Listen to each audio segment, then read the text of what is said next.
Merci beaucoup. Merci beaucoup, chère formatrice. Bonsoir, chers participants.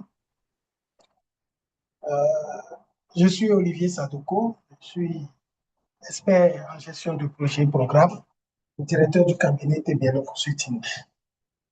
Nous avons reçu plusieurs demandes sur l'évaluation du projet, les gens des expériences, comment décrocher une consultation en évaluation du projet. Euh, Suite à nos recherches, nous avons trouvé Madame Fatou, qui a plusieurs expériences en évaluation de projet. Elle est une consultante en évaluation de projet. Elle a accepté de faire ce webinaire ensemble avec vous pour nous parler un peu de l'évaluation du projet, comment on décroche ces missions. Nous allons l'écouter du début jusqu'à la fin. Et si vous avez des questions, vous allez les poser. Et elle va nous parler également de la suite après ce webinaire, si on aura la chance ensemble de suivre une formation approfondie chez elle. Merci beaucoup, chère formatrice. Merci, Vous M. pouvez Sadoko.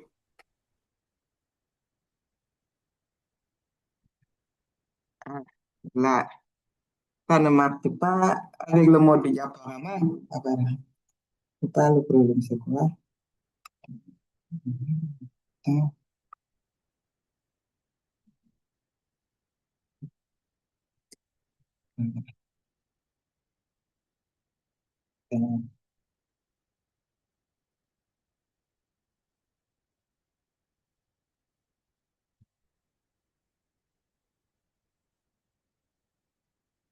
Est-ce que vous voyez bien mon écran?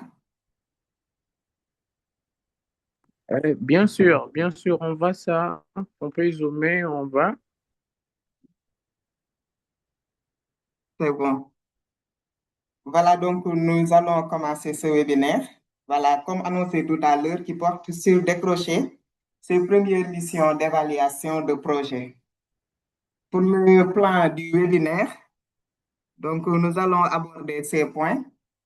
Comment analyser les TDR pour répondre de manière pertinente, comment bâtir une offre technique pour se démarquer, ensuite comment construire une offre financière et fixer son taux journalier moyen, comment optimiser son positionnement professionnel de consultant, et enfin, nous allons échanger sur comment passer à l'action avec un accompagnement structuré.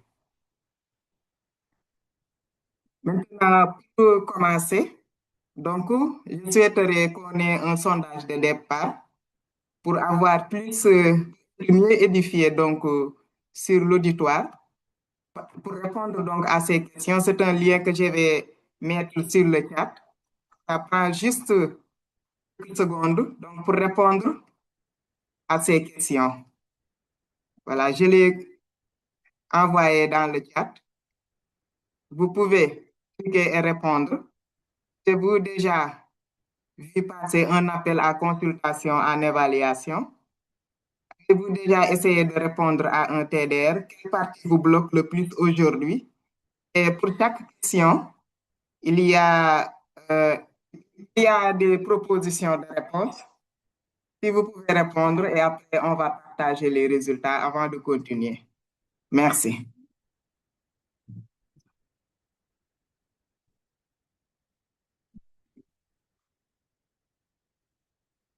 On va afficher les résultats.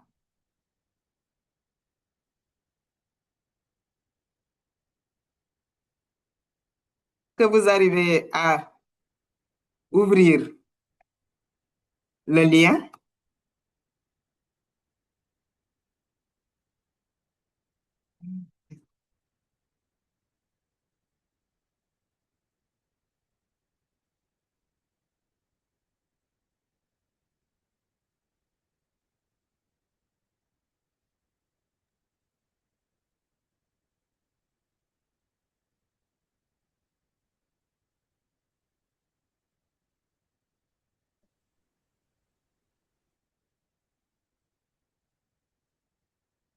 Je n'ai pas encore reçu de réponse.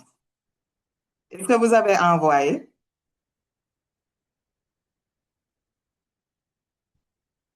Que vous me recevez? Oui, vous pouvez appeler les noms. Oui, on vous reçoit, mais bon, on essaie un peu d'ouvrir les liens pour répondre au questionnaire. Alors, dans mon téléphone, on me dit que dans les téléphones, il ne peut pas ouvrir ces liens. Ah, oui, c'est vrai, parce que le téléphone, la version configurée. Oui. Alors, comment est-ce que je peux répondre? Mais peut-être après, on va voir si vous pouvez répondre oralement. Sinon, si ça risque de poser problème également, si vous pouvez prendre la parole, répondre oralement. Là aussi, c'est possible.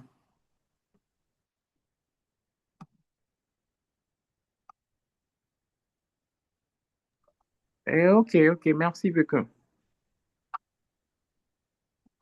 Voilà, les questions. La première question, c'est avez-vous déjà vu passer un appel à consultation en évaluation? On a deux réponses, jamais vu, déjà vu. Déjà vu? Déjà vu, d'accord. Les autres, vous pouvez aussi, si vous voulez, mettre vos réponses dans le chat. Donc, la deuxième question, on demande, avez-vous déjà essayé de répondre à un TDR?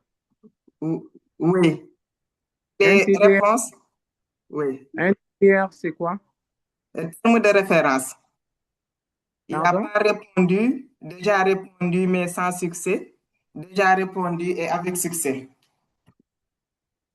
Euh, un TDR, c'est quoi? Terme de référence, c'est le document qu'on vous envoie pour vous demander de déposer une offre technique et financière. Euh, Déjà répondu, mais sans succès. D'accord. Et les autres, est-ce qu'on peut recueillir votre réponse? La troisième question? La deuxième question, une minute, c'est qu'est-ce qui vous bloque le plus aujourd'hui? On a comme choix de réponse comprendre les TDR. Je ne sais pas quoi analyser. Ensuite, structurer une offre technique convaincante, construire un budget, fixer mon taux journalier moyen, me positionner et trouver des opportunités et oser répondre aux appels à consultation. Voilà, donc, je vais mettre en mode diaporama, voilà, pour que ça soit plus clair. Oui. Donc, je vois la question. Alors, on demande quelle partie vous bloque le plus aujourd'hui. Alors, Oui. on a la sous-question A, comprendre les TDA. B, structurer une offre technique convaincante, construire un budget, fixer mon taux journalier, me positionner, trouver des opportunités, oser répondre aux appels et à consulter. À Donc, consultation.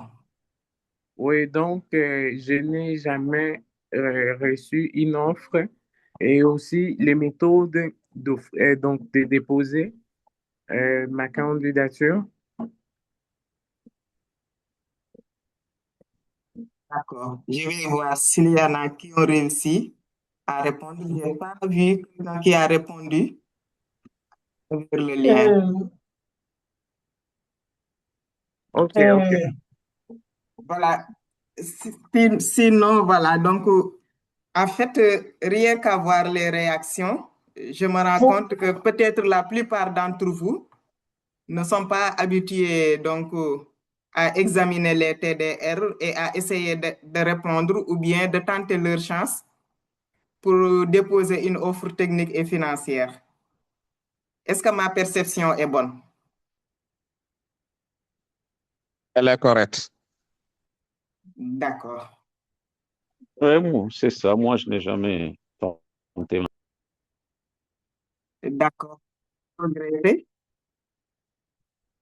pour d'autres points que l'écran est visible. Parce qu'apparemment, voilà, ça marche maintenant, le monde apparemment. Voilà, donc ici, donc, en général, le problème, c'est le passage de l'expertise aux missions d'évaluation. Je m'explique. C'est-à-dire que vous savez faire, mais vous ne savez pas toujours vendre ce que vous avez fait. En d'autres termes, vous avez de l'expérience parce que vous avez travaillé dans des projets, vous avez travaillé dans le suivi évaluation, mais vous n'êtes pas encore arrivé à structurer une offre de conseil. Ça, c'est un aspect. L'autre aspect maintenant, c'est de trouver un réseau parmi les commanditaires, donc des missions d'évaluation, et d'avoir également une visibilité auprès de ces commanditaires et également d'avoir une approche commerciale qui vous est spécifique pour pouvoir vous positionner. Et donc, ce qui est attendu maintenant, c'est une transformation donc, de tout ce bagage que vous avez pour être un consultant visible, avoir la capacité de proposer une offre crédible et commencer à décrocher ses premières missions d'évaluation. Là, on a un exemple, par exemple, chargé de suivi, évaluation et apprentissage et redevabilité, ce qu'on appelle chargé 1000, qui sait suivre des indicateurs, mais ne sait pas toujours transformer cette compétence en proposition gagnante. Parce qu'il y a une différence entre être membre d'une équipe de mise en œuvre d'un projet et avoir la capacité maintenant de monnayer son expertise. Pourquoi il est stratégique maintenant de se positionner sur le marché de l'évaluation? En fait, les organisations ont besoin de preuves d'apprentissage et de redevabilité. Et nous savons aujourd'hui que les missions d'évaluation sont compétitives parce que c'est une sélection, donc c'est tout le temps une compétition et il faut vite se positionner. Et si vous avez un profil de débutant, vous devez donc vous rassurer plus rapidement que les consultants qui sont expérimentés. Et par rapport à cela maintenant, si vous devez procéder à une sélection de missions d'évaluation, vous devez d'abord voir où se trouvent les opportunités, examiner donc les TDR et leur pertinence, voir la capacité d'élaborer des offres crédibles et en fait de décrocher des missions. Ici, donc, on a un exemple. Par exemple, un TDR avec un délai court et plusieurs régions peut sembler intéressant, mais il nécessite de décider rapidement s'il est réellement faisable au regard du temps, du périmètre, c'est-à-dire de la zone d'intervention, et des livrables, c'est-à-dire ce que vous devez fournir comme travail. Pour un profil de débutant, ici, là, j'essaie de privilégier une posture réaliste et crédible plutôt que de répondre à tout prix. C'est-à-dire que vous devez voir, est-ce que réellement par rapport au temps qui vous est imparti, les moyens disponibles, l'expertise dont vous disposez, est-ce que réellement tout est réuni pour que vous puissiez tenter votre chance? Pour ne pas se mettre à vouloir répondre à toute offre ou bien tout TDR, par exemple, qui est partagé. Donc, ça veut dire qu'il y a une sélection qu'il faut faire pour voir là où on peut maximiser ses chances et maintenant affronter la compétition. Pour les références et exigences du marché. Donc, on essaie ici de montrer sur quoi les commanditaires se basent maintenant par rapport aux évaluations. Nous avons ce qu'on appelle les critères de l'OCDE, cadre, Organisation de coopération pour le développement économique, donc qui se trouve en Europe, et qui a un comité qu'on appelle comité d'aide au développement. Et là, les évaluations donc, sont basées sur des critères comme la pertinence, la cohérence, l'efficacité, l'efficience, l'impact et la durabilité. Si on parle de pertinence, on essaie de voir est-ce que le projet répond aux besoins des bénéficiaires, mais également aux différentes politiques, que ce soit au niveau local, au niveau national ou bien au niveau régional ou départemental. La cohérence, on essaie de voir l'harmonisation des interventions du projet avec les autres interventions, avec les interventions des autres acteurs dans le même domaine. Par exemple, un projet sur l'eau, l'hygiène et l'assainissement, vous n'êtes pas le seul acteur. Est-ce qu'il y a un cadre qui est harmonisé donc pour répondre aux besoins des populations, où on essaie de voir est-ce que chacun évolue de son côté et qu'est-ce que ça donne comme résultat. Ensuite, on essaie de voir l'efficacité, c'est-à-dire le niveau d'atteinte des objectifs que le projet s'est fixé au démarrage. L'efficience, maintenant, essaie de voir est-ce qu'on a essayé d'optimiser le budget pour arriver à ces résultats. Ce qu'on dit, en fait, atteindre les résultats avec le moins de ressources possible. Ensuite, on essaie de voir l'impact, c'est-à-dire les changements qui sont générés dans la localité de mise en œuvre du projet. Parmi ces changements, qu'est-ce qu'on impute au projet? Et également, est-ce qu'il y a d'autres acteurs qui ont contribué à ce changement en dehors des acteurs avec qui le projet collabore? Et comment? Et enfin, il y a la durabilité, où on essaie de voir, après avoir produit ces changements, quelles sont les chances que ces changements puissent continuer à perdurer quand le projet aura pris fin. Et enfin, il y a les références de la Banque, en deuxième, il y a les références de la Banque mondiale, où on s'appuie sur une proposition d'offres techniques et financières, donc selon une structuration, donc que l'on prend comme référence. Ensuite, il y a l'UNEP, donc qui est au niveau des Nations Unies, où les normes d'évaluation insistent sur la qualité, parce que vous savez que vous allez collecter des données, et par rapport à cette collecte de données, il y a tout un contrôle à faire pour voir qu'on a pris des données de qualité, parce qu'à l'issue du traitement de ces données et de la rédaction du rapport, ça doit donc aboutir sur des recommandations ou une prise de décision, et il faut tout faire pour que les recommandations ou bien la prise de décision ne soit pas basée sur des données erronées. Maintenant, il y a également l'aspect éthique.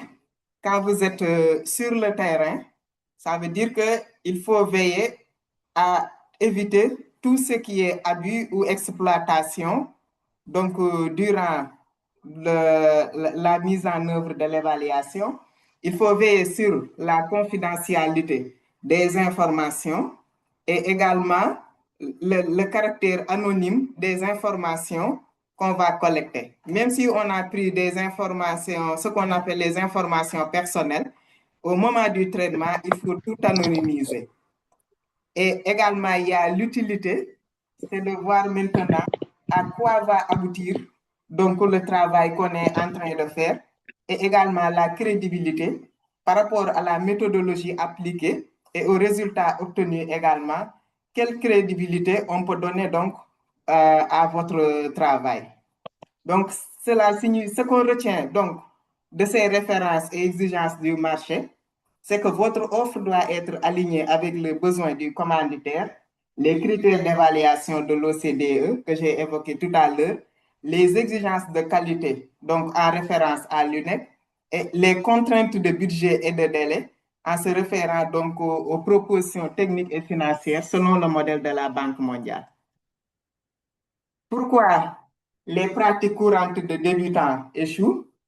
C'est parce qu'en général, en tant que débutant, on a une expérience dans la mise en œuvre des projets, mais pas encore une expérience donc en matière de consultance, et il y a une transition ou une transformation à opérer. Donc, ce qui fait que certains n'ont pas encore acquis les compétences pour analyser les TDR.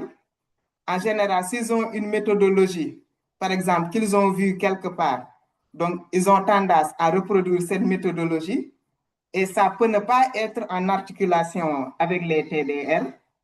Et également, certains ne savent pas fixer un prix. Donc, ils peuvent fixer un prix au hasard, ou bien même proposer un prix trop bas par rapport à sa valeur réelle, tenant compte de son profil et de l'expérience qu'on a acquise, même si on n'a pas beaucoup d'expérience dans la consultance. Tout comme aussi, on peut penser que les opportunités vont venir sans action de votre part, alors qu'il y a des initiatives que vous devez prendre. Donc, c'est pourquoi on dit que, par exemple, une offre peut être correcte sur la forme, mais éliminer si elle ne répond pas aux vrais besoins. Donc, on a besoin que l'offre soit articulée avec les TDR pour répondre aux besoins des commanditaires.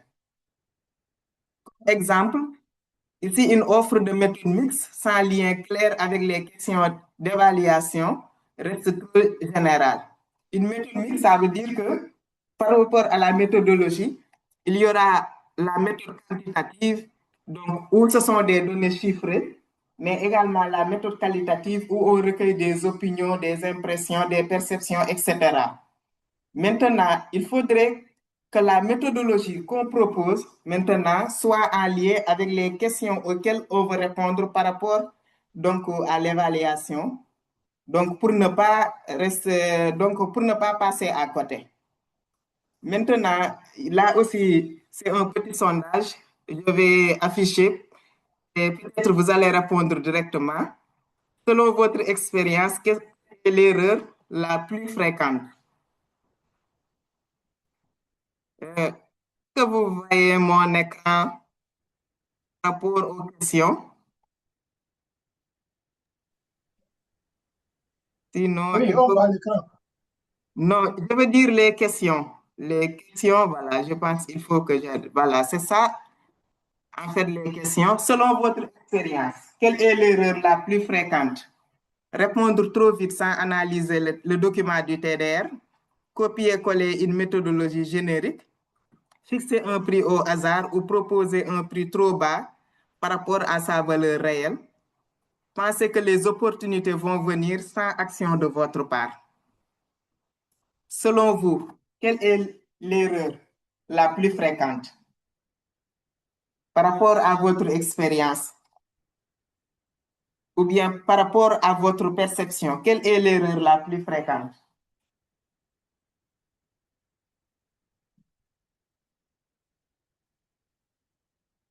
Est-ce que vous pouvez essayer d'y répondre?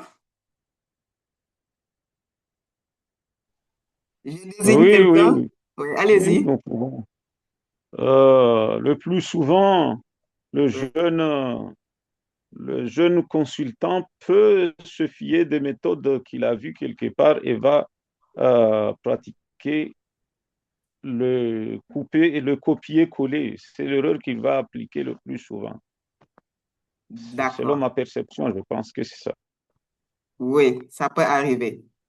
Et les autres, qu'est-ce que vous en pensez par rapport à sa réponse et également par rapport aux autres propositions de réponse?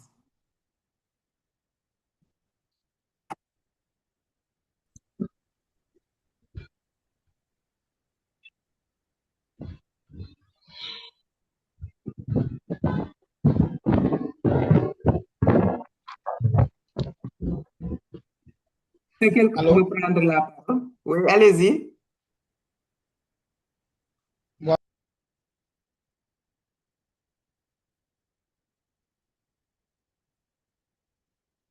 Je pense que le micro est fermé.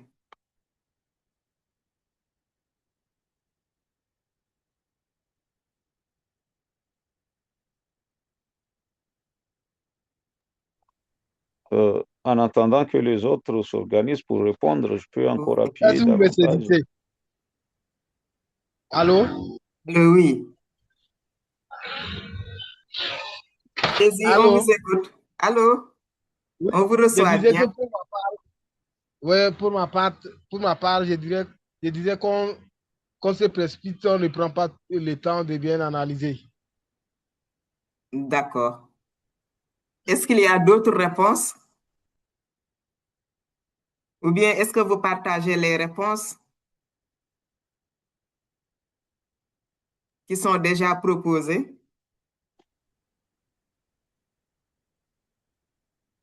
Allô? Moi, pour, quand je partage bien son opinion, mais je dirais que l'envie, l'envie de répondre rapidement fait que on se contente de copier-coller.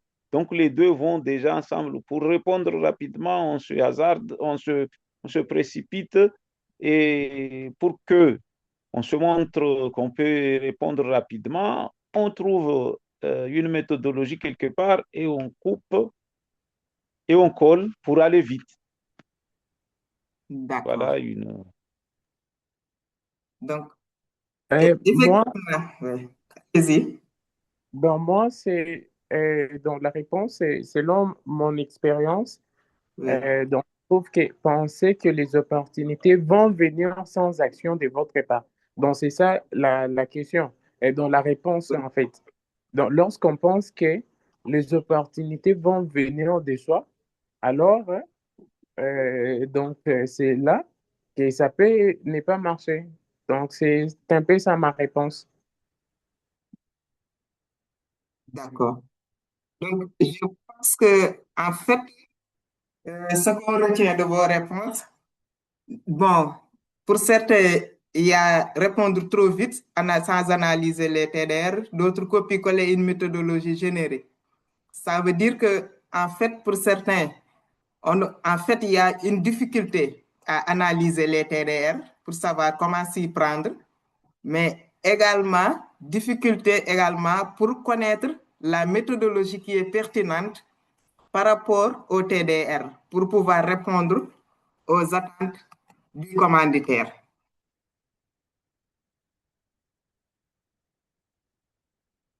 Donc, je pense qu'il y a voilà, donc, ces deux aspects qui reviennent le plus. Donc, on va progresser.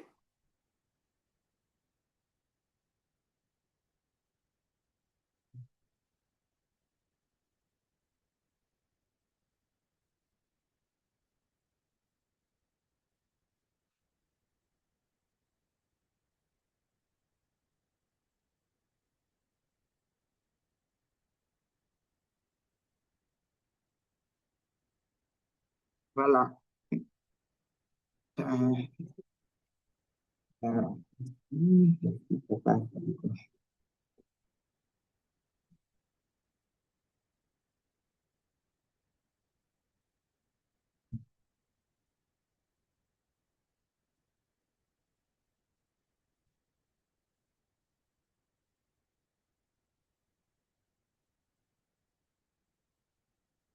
Excusez-moi une minute.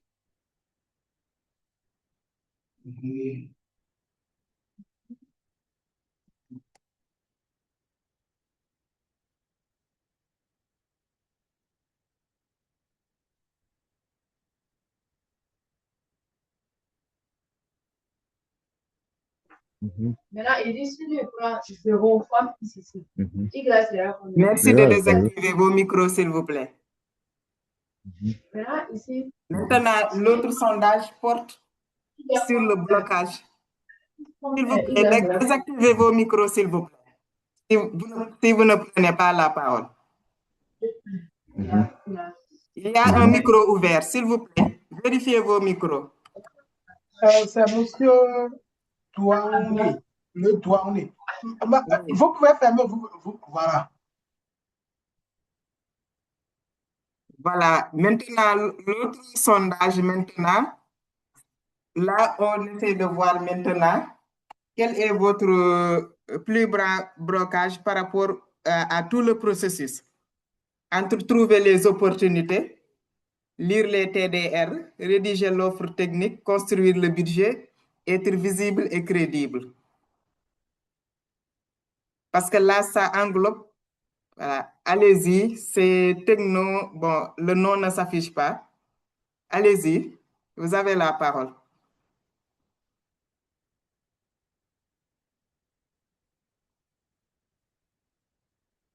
Il y a quelqu'un qui a levé la main tout à l'heure.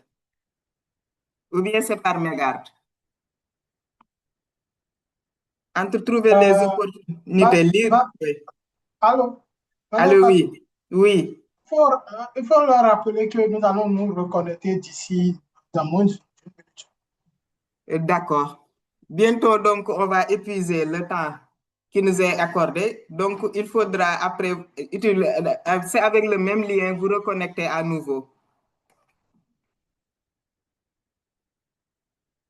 Voilà. Monsieur Marcel.